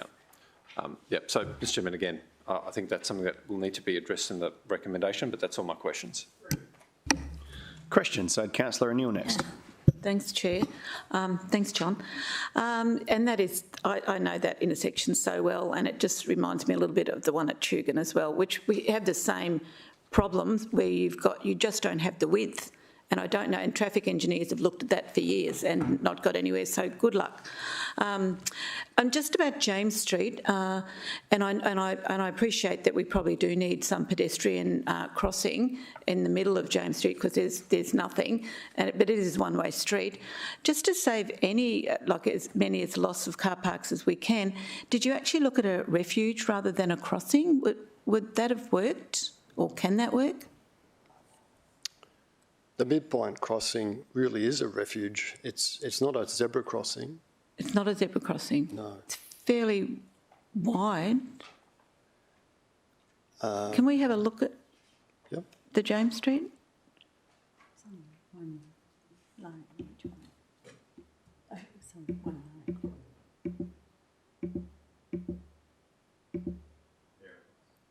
Oh, okay. So that takes out 12 car parks? No, not 12. Oh, sorry, I thought you said about a dozen. 6. We don't know exactly at this point in time because we need detailed design, of course, but when we come to that, will we reduce the amount of car parks we need to take to the absolute... We need to make it safe, but we need to actually consider it in terms of DDA. Oh, so there's only a loss of 6 car parks. Yeah. Sorry, I thought... Sorry? We don't know. You don't know? Yes, on the northern side. Not in that plan. There's 44 in that one. Well, wasn't that the question asked before? Where was the 44 loss of car parks Have a then? look at that plan. The long-term plan, if we look at some of the feedback, people are asking for wider footpaths. So we thought we'd look at that as an option because we need to do that. And we put that in the long-term plan, which is 5 to 20 years away or 10 years away. And that will need further consultation and design as well, of course. And that turns James Street back to what it was like, where it was parallel parking either side with a 4.5 wide footpath, which is pretty standard basic footpath width. At the moment, it's 3. People have to walk off the curb to get past places like the juice bar or the thing there. I've seen lots of those cases where little kids have to walk off the footpath to get around to walk up that street. Now, to me, is it they call it a main street? Is it a car park or is it a main street? And a main street is not all about parking. It's about people have arrived, they walk around. So, you know, you've got to get in there in your car, yes, but you experience the place on your feet and you spend your money from your back pocket. Yeah. So we're trying to improve the place, not the car park. Forgive us, councillors, because I can tell you my life's all about parking You know, at the moment. I appreciate, and we appreciate it. Thank you. Is that the end of your questions, Councillor O'Neill? Councillor McDonald for a question? Thank you, Mr Chair. At the meetings that we held and with the public consultation, the major issue was about car parking. There's going to be no car parking along the Gold Coast Highway now. That'll all be removed. And issues that have been raised there by the businesses is about delivery of goods, set downs, etc. So that won't exist any further. In James Street, there was a big concern raised by not only the business owners but also people who put in their submissions about loss of car parking in James Street. And with the establishment of the light rail stage 3, with the station at the Old Burleigh Theatre Arcade, it was concerned that that would also add issues with car parking in Burleigh. So it was felt that any loss of car parking in Burleigh was going to have a major impact on the businesses there. And it was discussed about the Alex Black car park. I have asked various departments of council about, you know, feedback, what was happening there. And I've been told because it's under a number of different ownerships that there was nothing being done. And also, as has been raised, was about that intersection up on West Burleigh Road. That certainly has to be addressed.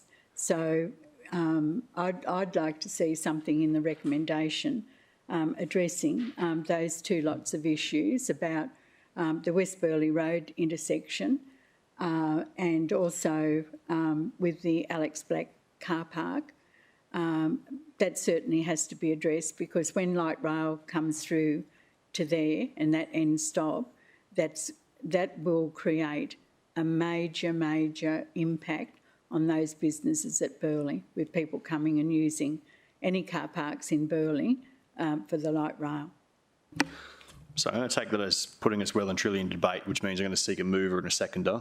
So I have a mover with Councillor Vorster who's looking to change the recommendation, but happy to take that as a mover. A seconder and Councillor Peter Young. Councillor Vorster, how are you travelling on your words? Happy to take a couple of minutes worth of break and then I can have some words put up. Councillors, we're going to take a 5-minute comfort break. Meeting adjourned.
Councillors, we are back after our short break. Councillor Vorster has wordsmithed furiously to get our change recommendation up, which is now on the screen.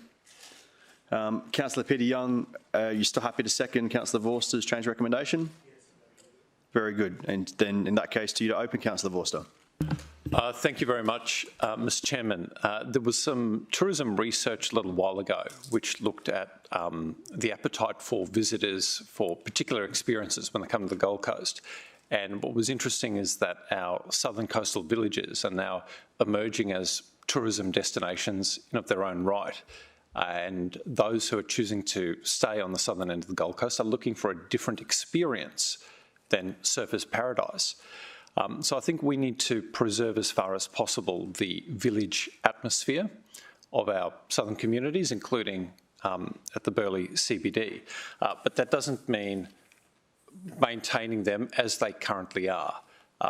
Council can and should invest in these spaces to make sure that they are fit for purpose, that they meet disability standards, and that they offer a great experience, not only for committed locals who love this part of the Gold Coast, but also the visitors who might want to come here and enjoy it and support local businesses.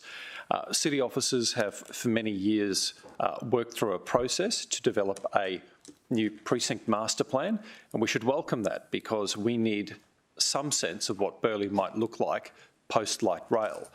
But Mr Chairman, what was presented today didn't, in my view, have enough checks and balances to make sure that we take steps in the correct order and in keeping with community views which might change after the delivery of the light rail.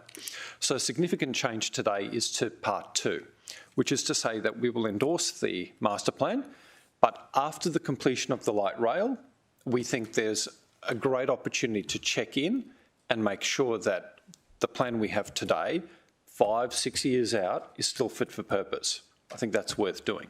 And then every 4 years, revisit the plan to make sure it's fit for purpose. The other thing it does, Mr Chairman, is just clarifies that when Council might propose to undertake major key master plan components, that we check in with the community to make sure that we're continuing to get it right. So, for example, there's discussion of delivery of a mid-block pedestrian refuge type thing on James Street. We don't know how many car parking spaces there may be impacted, there may be lost. Is it 6, is it 8, is it 12? We don't know until detailed design is complete. So part 3 allows us to carry on with the work of detailed design, but then check in with the community as a bit of a sanity check to make sure that they're happy with the trade-off. I think that's important. What it also does, Mr Chairman, is acknowledge the fact that there will be 500 about car parks lost along the light rail stage 3 corridor, and potentially car parks lost as part of this master plan. And I have to drive into Burleigh. I don't have the privilege of walking in. And for me to continue supporting local businesses, I need somewhere to park. And in fact, to enjoy the Gold Coast birthright, which is beach access, I also need to drive into Burleigh. What part 4 does is just signals to the community that we take their car parking needs seriously, and we are looking at sweating our asset, being Alex Black Car Park, to see whether there are opportunities to deliver more parking for the businesses and to support beach access. And that we want to at least resolve our position as to whether that's possible at Alex Black Car Park or not before we begin taking additional car parking out of Burleigh.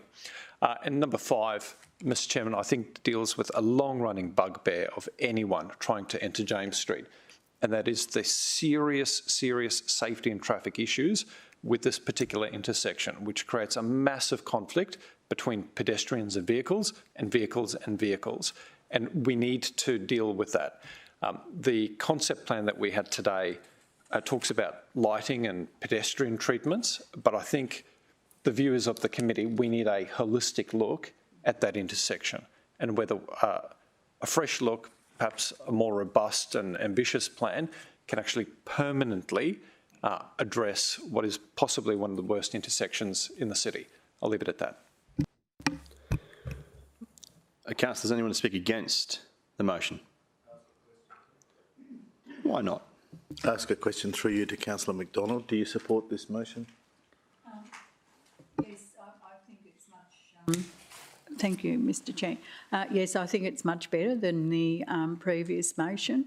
My big issues, and the community's issues, like I mentioned before, was the loss of car parking and especially that intersection up there. The only other thing I'd like to raise, but whether or not it has to be in the resolution, is when I did approach the officers about speaking to Light Rail Stage 3 to see if they would fund the upgrade of the footpath along the Gold Coast Highway whilst they were doing light rail works. I don't know if that's being undertaken, whether or not that has to be in that resolution too, or it can be undertaken just at officer level.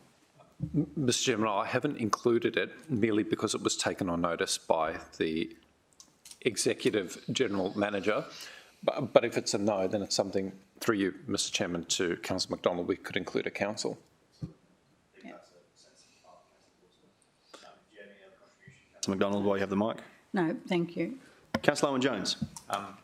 I'd like to speak in favour of it, and I think that we've arrived at the right place. I have the privilege of living in the north of the city, and I also have the privilege of being able to walk to a light rail station, and I'm really looking forward to being able to go down to the Burleigh village on light rail and enjoy the hospitality of that part of our wonderful city. Absolutely, Councillor. Thanks, Chairman. I think I asked Councillor McDonald for her position because I think that's really critical. The community's been well engaged in the process of developing this master plan, and I respect that and have to, but obviously the divisional councillor has to feel confident about delivering these outcomes as well, so it's important that she's on the same page.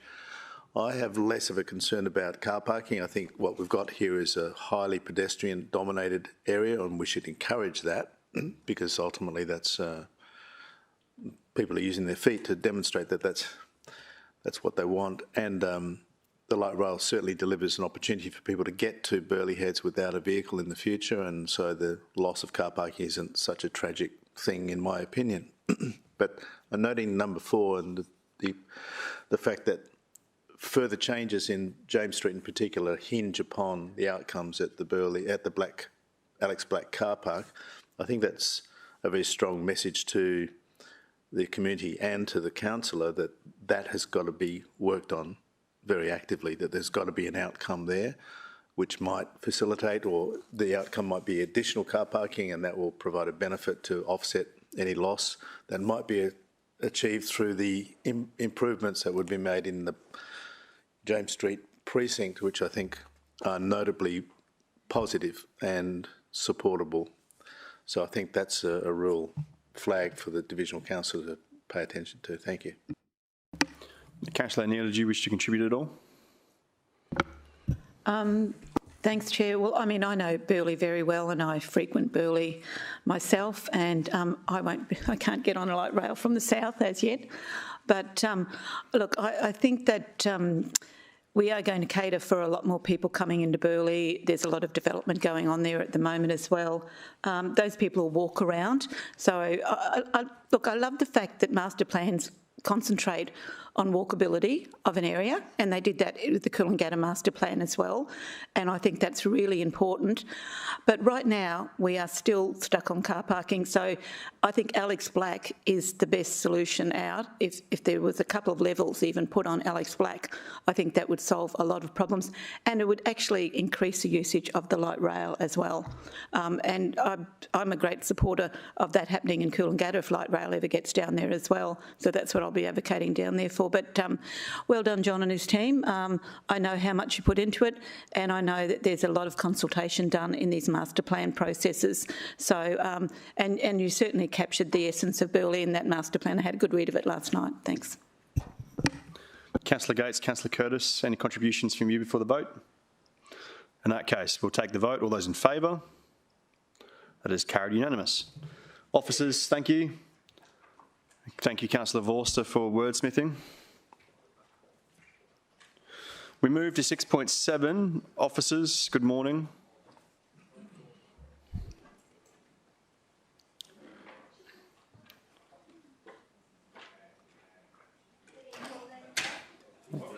She's coming back in now. She's coming. Well, William's getting her. We welcome back Councillor Pauline Young. Thank you, Chair.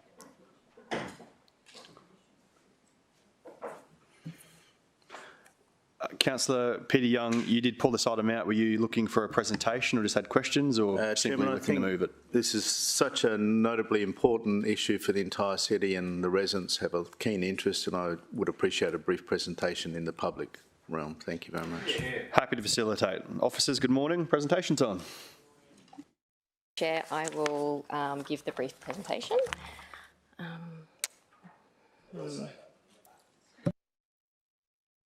Set up when I can work this out. Okay. Good morning. Through the Chair, I'm here to present the Koala Conservation Plan 2023 to 2028.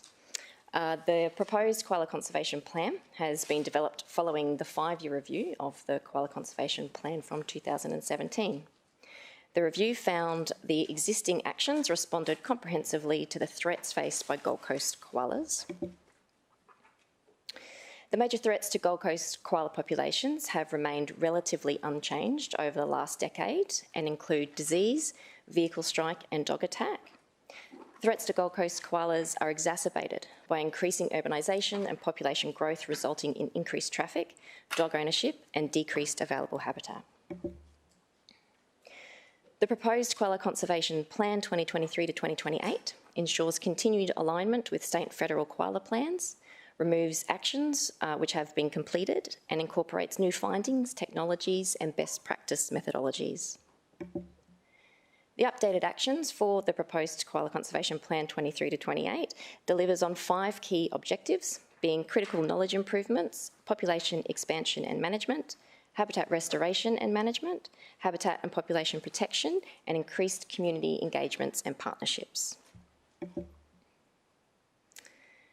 Implementation of the city's koala conservation initiatives is not possible without the ongoing support of the city's multi-sector partners. The city will continue to work in collaboration with our partners, both internal and external, to deliver on the actions of the proposed Koala Conservation Plan 23 to 28. In summary, the proposed Koala Conservation Plan responds to the pressures faced by Gold Coast koala populations through a suite of conservation actions targeting habitat, health, welfare and community engagement. A major review of the proposed Koala Conservation Plan will be undertaken in the final year of the proposed plan. Take it back. We got told brief, we got brief. Yep. Thank you very much for that. Councillor Aaron Jones is sitting up in a tree in this photo, so... I was going to second it. Questions for officers. Councillor Peter Young, question? Yes, thanks, Chairman. I'll start with a couple of questions.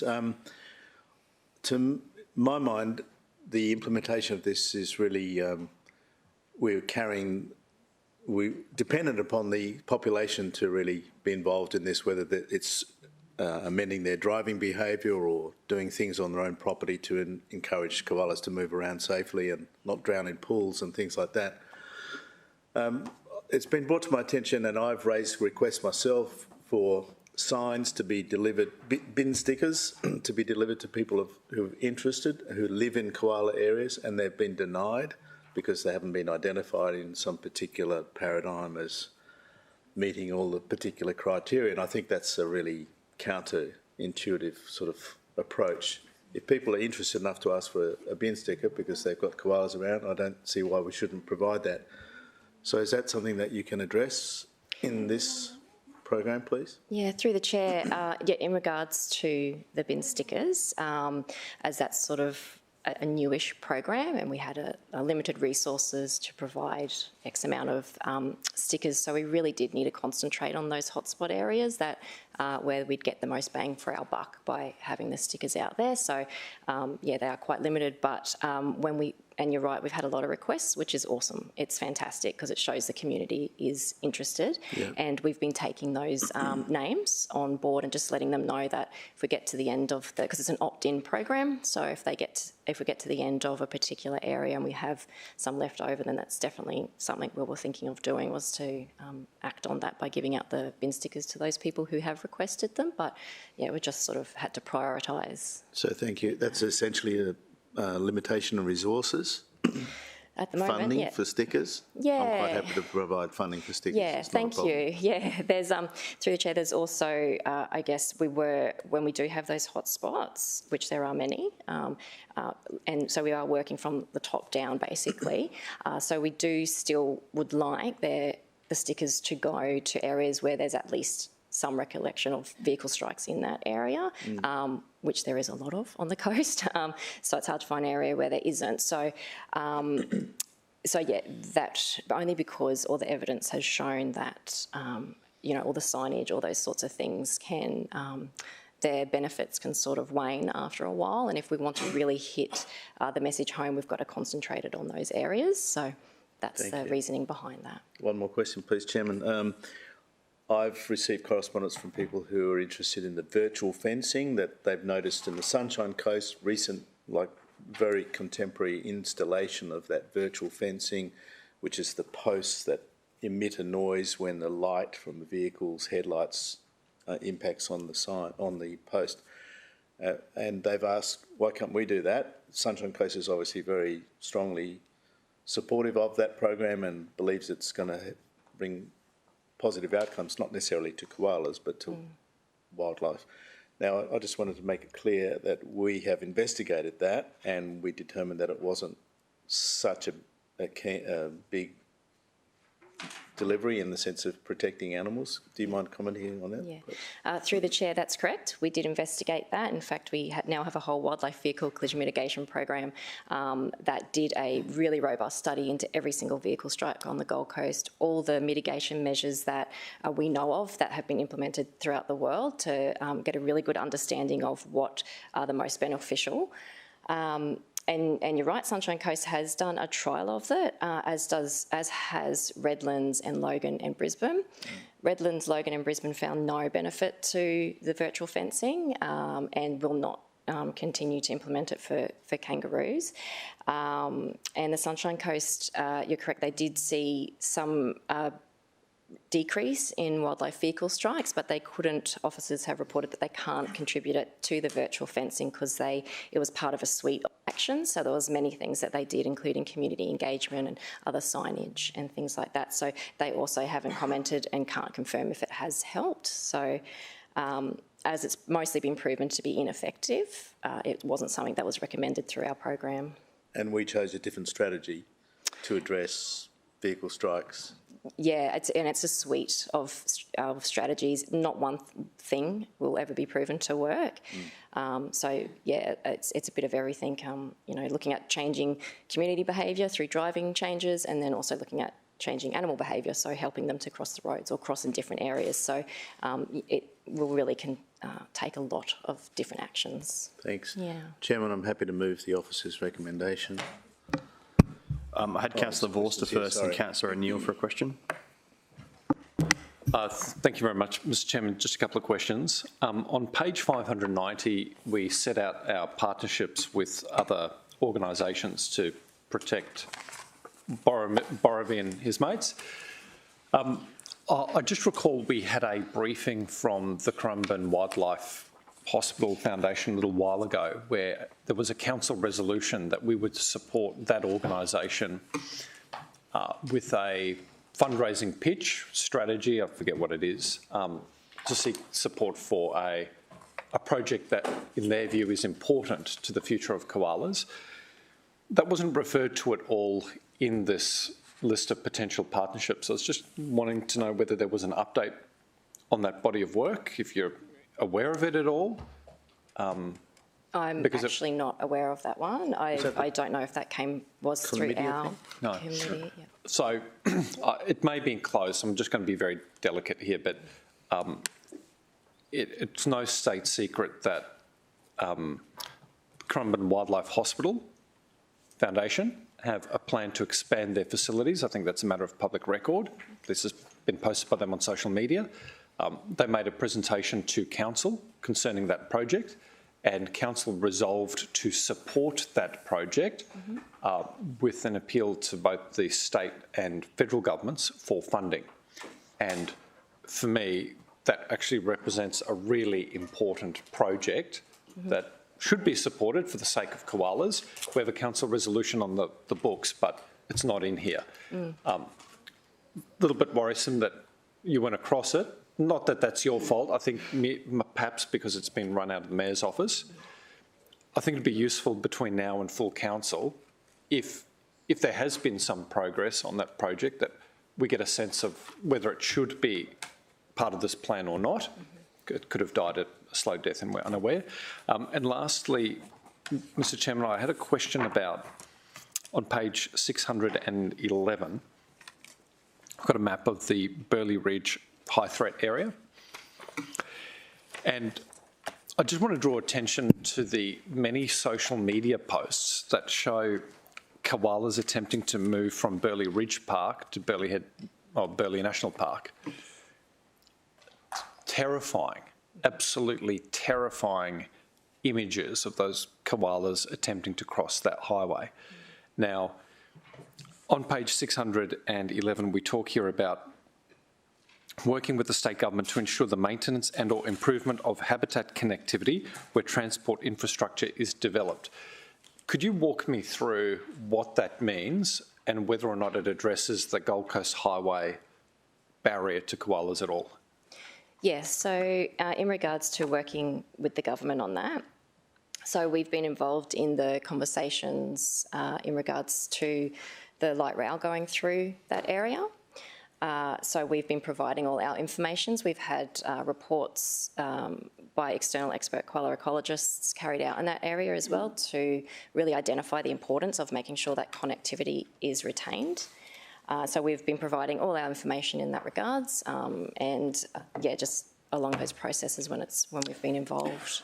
I suppose in the absence of further transport infrastructure being developed through that corridor, I still feel as though we've got a barrier for those koalas and that there's an interest in making sure that that barrier is removed. Yeah. Do you think it's necessary that we connect those two koala populations safely for the sake of koalas, or are they, are both populations strong and healthy and populous enough to continue on their own separately? No, our reports have shown that if that connectivity is disconnected, the Burleigh Heads National Park side will eventually disappear. And but it is currently disconnected. Do you think that would be fair to say on account of the highway? Unfortunately, yeah, the roads are barriers to a degree, but they can absolutely cross them, and they do cross them all the time. So there is definite, not ideal, but there is, I guess, connectivity, which is quite dangerous for them though. I have seen some renders, perhaps, or maybe they were, I don't know where I saw them, but there was a large-scale fauna bridge. I can picture it, I don't know where it came from, but a large-scale fauna bridge proposed connecting Burleigh Ridge Park to the National Park. But I'm also familiar with much smaller scale fauna bridges that are cables and ropes and netting and what have you. Are any of those more deliverable and affordable crossings suitable for koalas, or are they more and only suitable for things like possums? Yeah, you're correct, through the chair. Mostly it's none of those smaller options have really been proven to be effective for koalas to cross. So what would be the scale of bridge required to give a koala more incentive to cross safely than to cross over the bridge? Yeah, through the chair, I'd have to report back on the actual measurements. I can't recall off the top of my head, but it is one of those situations where the bigger the better. Koalas, and it has to be extremely inviting as well. It has to be combined with a lot of fauna-proof fencing, so they essentially have to be funnelled. Ideally, if they're not climbing up a structure to get to it, like the gantries or something like that, where they're simply just on the ground and walking through and then crossing, or if it could be built so it's strong enough to have actual shrubs and trees on it, then they can move through the trees. So, yeah, the bigger the better, and the more inviting the better. And my last question, Mr Chairman. Is there more benefit in allowing the koalas to attempt to cross the highway than it is to install fencing as soon as possible to stop their crossing? In other words, is there more genetic benefit, for example, despite the risk, that we should allow them to cross than just, at least temporarily in the short to medium term, separating the populations with barriers to stop the vehicle strike risk? Yeah, through the chair. Yeah, that's a difficult question, I think, to answer. Yeah, genetically, it's cutting off. That population needs recruitment every year, so of females into the population. So without that, it's not a very good outcome for them at all. Also, it's important to point out that road reserve is actually state, so any of those options would be something that would have to be carried out by state. Awesome. Thank you very much. Councillor O'Neill. Thanks, Chair. And I am looking forward to the review because I notice on page 612, which is the Eleanor Crumben Waters thread area, these are 2019 statistics, and I'm sure there's been an increase in those.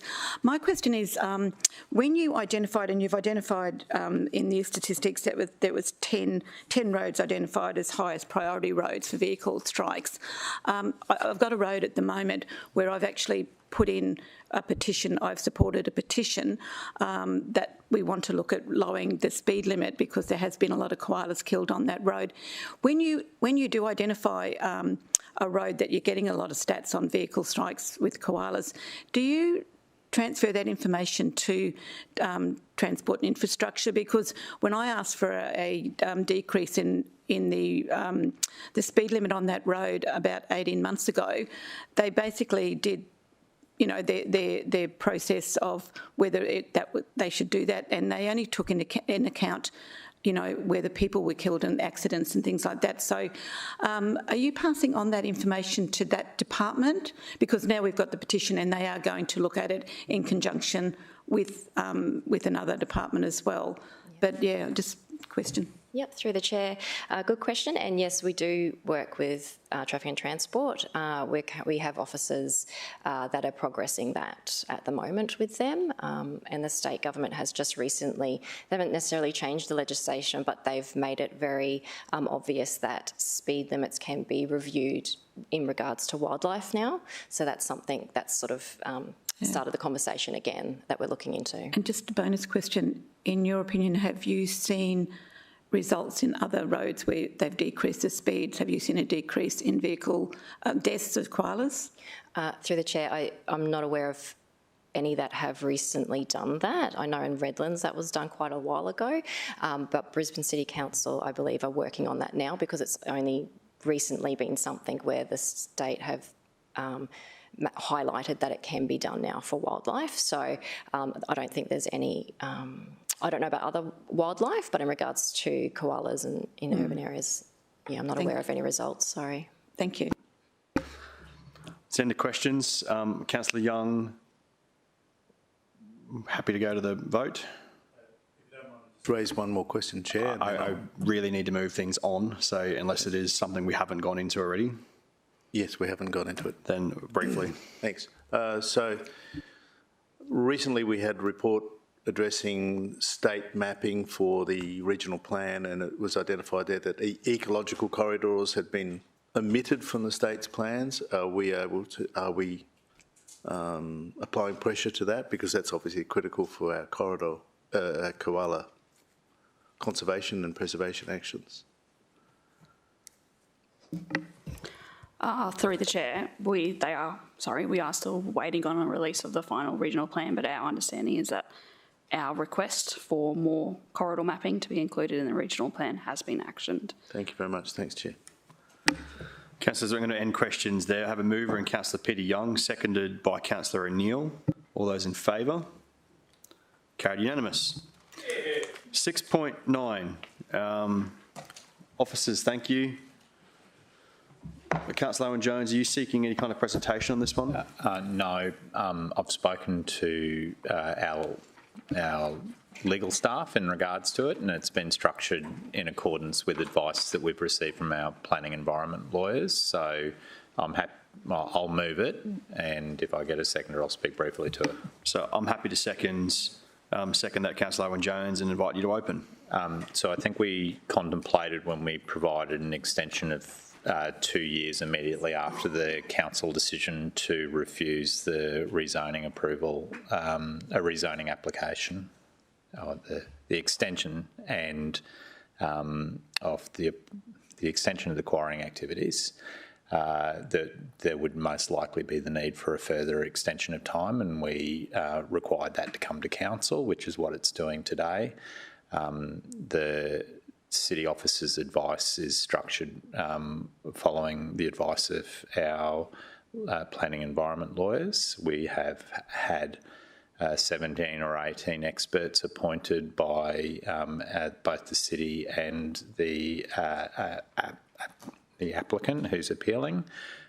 One of those expert reports has required a blast to prove up some geology.